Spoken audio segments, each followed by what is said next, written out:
The problem already discussed. Don't need to belabor that is the correct word. So here's all the solutions that I implemented, and I watched so many podcasts. I hired a sleep expert, spent $3,000 on this guy for several weeks of consults and coaching. Read books on it, podcast after podcast, shorts after clip, all this stuff. This is everything that I found, and I'm going to tell you what was most effective for me. And a lot of these kind of have a synergistic sort of compound effect, if I'm being honest. First thing that you got to know is that a lot of what we're dealing with today that interrupts sleep patterns, noise, light pollution, fucking EMF around us all the time. These are all things that you have a certain degree of control of. And it's not that expensive to fix these. Like some of these solutions that I'm going to talk to you about in this video. Look, if you're older, you got your money sorted, you're not going to care about it. You're going to go and spend it. Trust me, it will help. But some of these are pretty much free, like dark, cold, and quiet. Dark, cold, and quiet shouldn't cost you that much money to fix. We didn't have light pollution or any light whatsoever 1,000 years ago, right? Candlelight, maybe if you're lucky, or a campfire, but that was it. We're designed to sleep in the dark, absolute darkness, with the exception of maybe some light from the moon and stars, pretty much absolute darkness. So make your room like a bat cave. You shouldn't be able to see your hand in front of your face. Like it should be that dark. If you have a set of blinds or shutters or California shutters, go to a store. I know Costco sells blackout curtains. They're not expensive. Get blackout curtains. They also deaden sound too. So and in the summertime, if it's hot, they also keep heat out of the room as well too. So blackout curtains are probably the best bang for your buck. It's going to make your room dark. It's going to make your room cold. It's going to make it quieter. So if there's street noise, it's going to filter out some of that. So make your room as cold, dark, and quiet as possible. When I say cold, it doesn't have to be a fridge, but apparently the ideal temperature to sleep in is somewhere around 17 degrees Celsius. I don't know what that is in Fahrenheit, probably 65 to 67, something like that, maybe 66. But 65, let's call it. You want to get the temperature cooler, right? Because it gets cold at night, and it's unnatural to be in a bed during the day that's 20 degrees and 20 degrees at night because your HVAC is on and you keep the heat on super high at night. It's unnecessary, and it's not good for deep, restful sleep. You're going to get deeper, restful, more continuous sleep if your room is cold, dark, and quiet. Eliminate noise. If you've got Look, there's some things you can't do to get rid of noise. Noisy neighbors, street noise. You live in a noisy city. You can get earplugs. One of the things that I found incredibly frustrating when I was trying to fix my sleep issues is I put all the work into cold, dark, and quiet room, blackout curtains. I even changed the windows around my bedroom because I didn't find them to keep the street noise out, if you will. So I just paid for better windows. I mean, the windows were about 10, 15 years old anyway, and probably needed to get replaced at some point, but I just put in new windows that were deeper and had sound deadening properties to them. And again, one of the things I found incredibly frustrating is, when I was doing the dating and the plates and all that sort of stuff, and you'd be usually downtown, there's a lot of city lights in Toronto, fucking noise and sirens and all this. And like chicks don't have proper blinds in their bedroom. It's like horrible. You're going to have terrible sleep. Set up your sleep studio, your bedroom, whatever it is you want to call it, so that it is cold, dark, and as quiet as possible. You can use a sleep mask to cover your eyes. You can use earplugs for your ears if necessary, and definitely lower the temperature. So that's step one. And again, you guys in the chat or in the comments after this, leave whatever your tips are, but just sit tight because I'm probably going to cover most of them. The other thing is removing stress. So one of the problems that I had was whenever I had stress in my life, I would always wake up somewhere between 2 and 3 a.m., which, by the way, is also peak cortisol production time when you're stressed. So if you find yourself in a position where you find yourself getting up 2 to 3 o'clock in the morning and you can't fall back asleep, that's because your cortisol is generally spiking. You got to remove as much stress from your life as possible. You don't have control over a lot of things in your life. There's only one part of the universe that you can control, and that's yourself. And that is what you should focus on. I had somebody that once gave me a tip because I was talking to him about dealing with stress, female betrayal, chicks will cheat on you, of course. And you wake up in the middle of the night, and you're like, oh, what did I do? Was this me? What could I have done better? Blah, blah, blah. You're lying there like a goofball trying to figure it out, trying to replay events in your mind like a moron, because that's what we do when we're plugged in guys, right? And the dude was like, just take your ideas, just take a pen and write it down. He goes, whatever's in your head, just download it, go through the exercise of just writing it down. And I had one of these funky pens. I don't have it here anymore, but I had this pen that actually had a light in the tip of the pen. And I left that in the bedroom, and you click it on, the light would come on so you could see the paper and you could see what you're writing. I never really looked at it, but I would just write down shit. And it was hilarious because by the time you'd wake up in the morning, you look at that notepad, you'd see things like, you bitch, you betrayer, like just like the weirdest sort of things. But that in itself might be therapeutic for some guys, but ultimately you have to eliminate and learn how to give fewer fucks about things that aren't truly fuckworthy, that aren't within your realm of control. There's a chapter in my book about managing your fucks in the Unplugged Alpha. I know many of you guys have read it. You can just grab it off of Amazon or Kindle or whatever. But I talk about some of those details in there. But you have to manage stress and remove it as much as possible. There's a lot of things like exercise. I'm going to talk about like a few of those other components that help to reduce stress as well, and some supplementation. But stress is a killer. If you find yourself getting up between 2 and 3 a.m., it's usually because of cortisol spiking, and that's a result of stress. It ain't worth it. It's good. Like, you keep doing that for years, it will take time off the end of your life. You will live a shorter life, a less productive and a less fulfilled and a less optimized life if you let stress get to you. If that's a problem for you, do whatever you can to minimize stress, eliminate it, and do everything you can to get more restful and deeper sleep.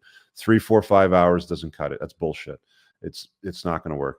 Another thing that you got to do is remove screens from your life. So if you've got, we all have these devices in our hands all the time, whether it's tablets, TVs, or whatever, but they all emit blue light. And most of them in the settings, like I know my Android has a screen setting where you can take out blue light at nighttime. Turn that on so that it removes as much blue light as possible. You see a lot of these biohacking dudes, right? And I'll be honest, I'm a little bit of a biohacker. I don't tell anybody, but I've figured out what works and what doesn't work. But a lot of these guys will have like these blue blocking glasses, and they have like yellow tints to them, sort of thing. Those things, can work as well to eliminate it. But the best thing really is not to look at screens before bed. I can't tell you how many people, have TVs or phones or tablets right in their bedroom, either on the wall or at their bedside table, almost at all times. And it's a really, really, really bad idea. When I get ready for bed, like, this is my workstation. This is where the EMF is, the computer screens, the lights, the Wi-Fi, all that bullshit. I leave everything here. Everything is like, if I'm going to bed, the phone's here, plugged into charge here, and it's charging cord, sort of thing. I don't bring my phone into my bedroom. I don't fucking care about notifications. They're all off. The phone is on silent. I don't care if somebody dies in the middle of the night. I can't do shit about it. I'll deal with it in the morning when I wake up. I don't need to get emergency calls. It's not important to me. Sleep is more important to me. Phone's plugged in, it's on mute, and it's away from my body. Using screens before bed or around bedtime, or waking up in them, like some people check their phones in the middle of the night. Again, plate spinning days. A lot of women keep phones in their bedroom, right by their bedside table, or they'll be on them in the middle of fucking night, glowing like on their faces. Like, it's like, fuck, you're not designed to do that. When it gets dark and you get sleepy and it's cool, go to sleep and get rid of anything that's a distraction that distracts you from deep sleep. Another thing that I'd recommend here, and I got my notepad over here and a few things are going to pop up. There's an app here. Here, I'll put it up on the screen. I'm going to show you how it works because it's actually really cool and it's free. If I go, you'll probably see this on my screen, actually, if I do it this way.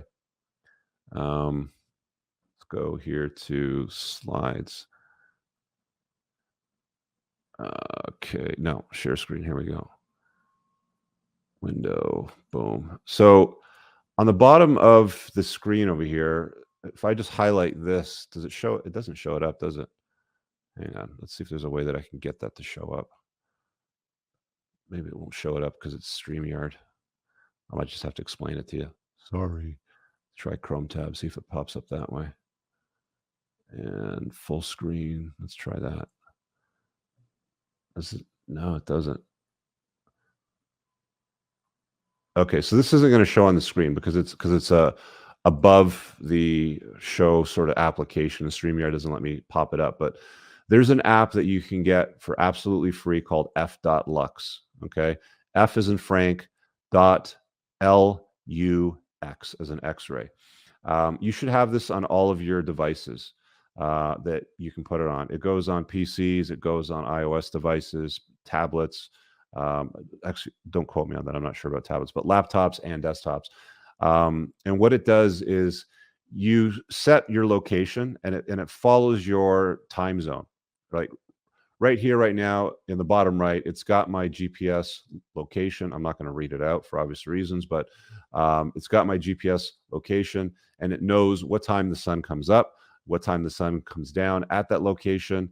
And then what it starts to do is during the day, it has full blue light coming out of the screen.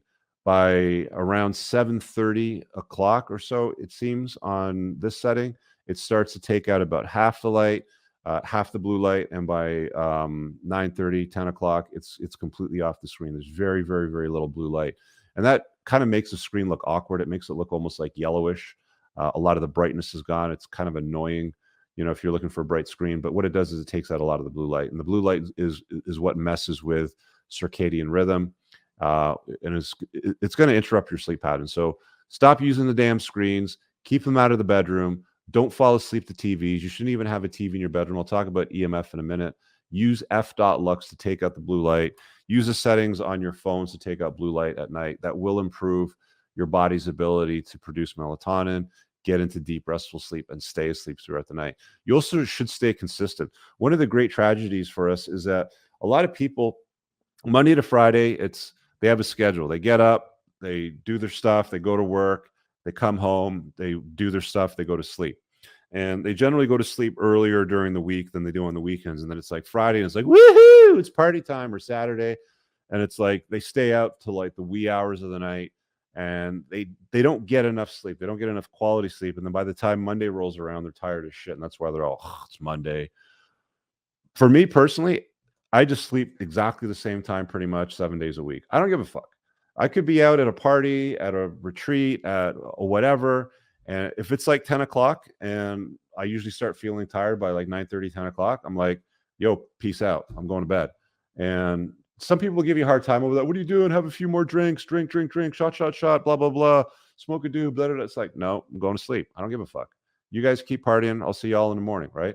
And I always like get my room away from all the hustle, bustle, and noise and bullshit.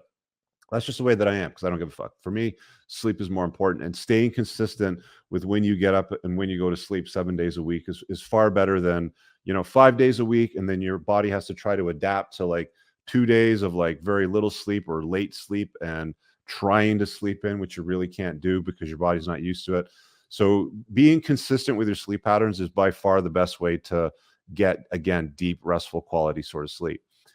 Another recommendation that I would make for you guys is getting a Wi-Fi timer. Now, I'm going to get into some deeper kind of like woosah shit at this time because getting rid of all EMF in your room, in my view, is helpful. There's a lot of studies that have indicated that being around EMF, these frequencies, and that's, by the way, that's like electronic frequencies through wires in the wall. That's Bluetooth, that's Wi-Fi, that's cellular signals. You can get rid of a lot of these, by the way. I mean, there's nothing you can really do about Wi-Fi, about cellular signals or your neighbor's Wi-Fi, for example, but that mostly stays in their house. It doesn't, come into your house, especially if you've got distance, between the two places. But EMF is disruptive to mitochondrial function, and especially mitochondrial function in your nuts. And if you want strong testosterone levels, putting a cell phone in your pocket by your balls is a bad idea. That's it's about the dumbest thing that you can do. And sleeping by your cell phone is a really bad idea. Having electronics in your room is a really bad idea. Some people will, we'll just limit it down to like lamps, for example, like they have bedside lamps. And I'm going to get geeky on you here, but the fact of the matter is, well, let me explain it to you this way. If you have a garden hose and the water pressure is on, but the sprayer is off, like you're not pulling the trigger, there's pressure up until that point, until you squeeze the trigger. Electricity works the same way. Even if the lamp is off, if it's right by your bed, there's electrical current coming right up to the switch where you turn the knob to to turn on the light and turn off the light. So there's still current that comes close to your body. One of the most interesting biohackers that I knew, when he custom built his house, he actually set up his bedroom so it had a master kill switch on the outside of the bedroom. So before you'd come into the room, there was a switch on the outside of the wall which would kill electrical feed to all the outlets and sockets throughout the room, with the exception of the one that he needed for his chili pad. I'll talk about the chili pad later, but basically everything in the room didn't have any electrical current going through the walls, through the lamp plugs, the lighting, the fans, nothing. It was a complete dead zone. That's a little bit extreme, and for you to do that, you'd really have to like get to that point when you're building the house. But just having a Wi-Fi timer that kills the Wi-Fi in your house after a certain period of time, because you're not using Wi-Fi when you're sleeping. So why have that shit bouncing around your house in the middle of the night when you're trying to sleep? It's not normal. It's not natural. EMF disrupts sleep. It disrupts your mitochondrial function, in your body, especially in your nuts and stuff like that. Get rid of anything that's electronic in your room. I know that's going to piss some people off, but I can't sleep without the TV on and blah, blah, blah. You'll get used to it. Trust me. I used to have a TV in my room, and I'd often, leave it on or on a sleep timer to fall asleep to it. It doesn't matter. I don't even notice the difference. In fact, I sleep better and I fall asleep faster without having a TV or any kind of electronics in my room. I don't even have a lamp by my bedside table. The lamp's on the other side of the room. So like there's very, very little of anything, with the exception of my chili pad and a CPAP, which I'll get into in a little bit. Hey guys, I really hope that you enjoyed that short clip. If you did, consider supporting the creation of content by checking out my supplement line. Pinned in the top comment below of this video in the comments, there's a link to the unpluggedalpha.com/shop. When you click through, you'll be able to land over here, and the entire lineup is broken down by category that it performs best in: estrogen metabolism, fat burning, your foundational essentials for health, immune health, performance, and testosterone support. If you check out with coupon code ALPHA10, you'll get 10% off on your first order. There's also the option to use the subscribe and save model, where regular shipments will be sent over to you on a regular basis, and that gives you a little bit of a discount, and your supplement facts are always broken down over here. Thanks for watching. I hope you guys have an awesome day. And again, check out that link. It's pinned in the top comment below in this video. Peace out.